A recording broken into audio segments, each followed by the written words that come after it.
Je suis vraiment triste pour M. Laurent Gbagbo parce que j'ai vu une de ses dernières photos.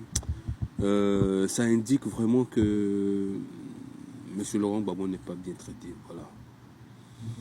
Après, ce qui me fait le plus mal, ce sont des gens qui prétendent aimer Gbagbo. Je ne sais pas depuis quand ils sont convaincus d'aimer Gbagbo plus que quiconque. Parce que pour eux, dire oui à tout ce que dit Gbagbo ou bien fait Gbagbo, c'est ça qui est la preuve d'amour. Nous tous, on a été pro-Gbagbo jusqu'à ce que certains actes soient posés qu'on ne trouve plus légitimes. Donc, on a fait marche arrière, mais on n'a aucune haine contre le monsieur. On n'est plus d'accord avec sa manière de faire la politique, c'est tout.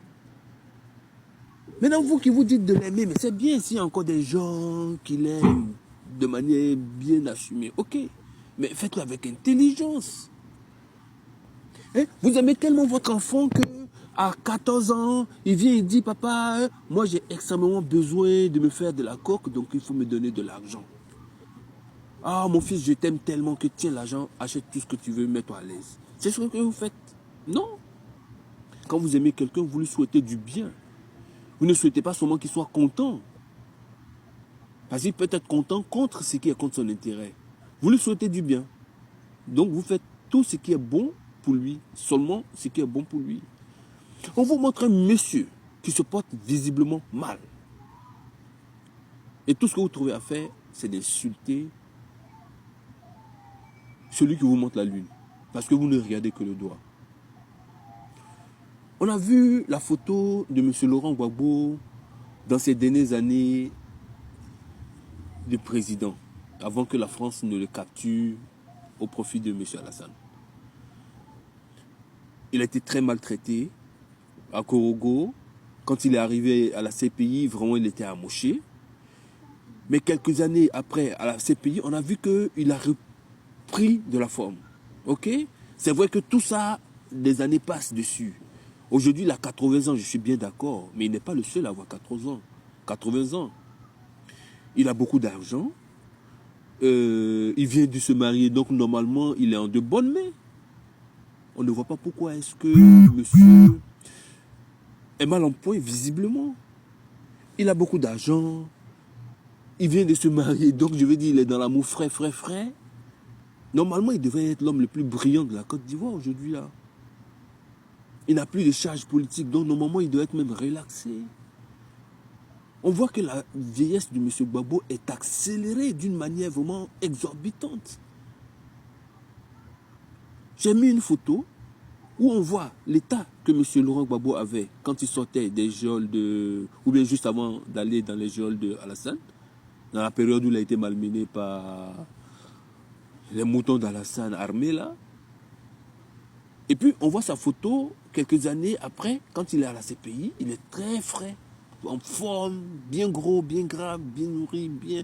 On n'était pas content qu'il soit entre les murs de la CPI, mais au moins physiquement, il paraissait très bien. On a bien vu les dernières vidéos de M. Laurent Gbagbo lorsque il embrassait, il faisait les accolades à chaque Blé Goudé au moment où on annonçait leur libération. Ils étaient tous deux bien portants. Et puis, une fois libérés, on a perdu de vue M. Laurent Gbagbo totalement. Il ne restait que des rumeurs. Ah, peut-être il est ici, peut-être il est là-bas, peut-être il est ici, peut-être il est là-bas. Et ça a été comme ça jusqu'à ce qu'il réapparaisse en Côte d'Ivoire. Tout le temps qu'il a passé avec Nadi Bamba, comme on appelle, à Bruxelles, c'est quoi le traitement qu'il a eu là-bas? Il sort de la CPI, qui est une prison. Il vient entre les mains de sa petite femme. On va dire sa dulcinée. Normalement, il devait être encore plus heureux. Maintenant, il a la liberté de circuler, de manger exactement ce qu'il veut, de se lever, de se coucher quand il veut. En plus, il est bien accompagné par sa dulcinée. Et puis c'est là que sa situation se dégrade. Et d'une manière très accélérée. On voit les photos de M. Gbagbo, non, c'est pas possible. Et il y a des idiots qui disent, mais moi, ton papa qui a 80 ans. Moi, mon papa n'a pas les milliards de M. Gbagbo. Et puis je veux dire, mon papa, il n'est pas un homme populaire. Il ne fait pas la politique. Il n'est pas du domaine public. Donc il n'y a que ses enfants qui se préoccupent de lui. Non, mon papa, oui, il est très vieux. Mais ce n'est pas là la question. On est en train de vous dire que la vieillesse de M.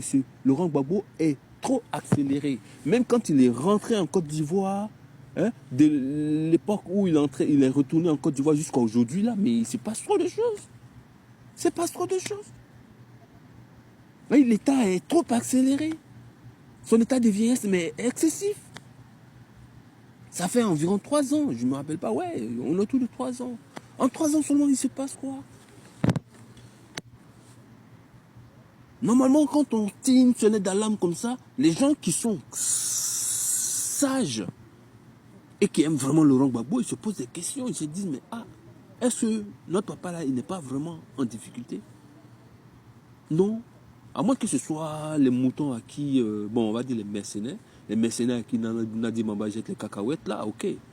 Sinon, ceux qui vous attaquent quand on vous montre un monsieur Laurent Gbagbo qui n'est pas bien, je ne comprends pas à quoi vous jouez en fait. C'est trop décourageant. Avant, on disait que ce sont les gens qui suivaient Alassane qui étaient des moutons. Il y a un mouton là, on en a marché à côté d'eux. Espèce de gornite que vous avez.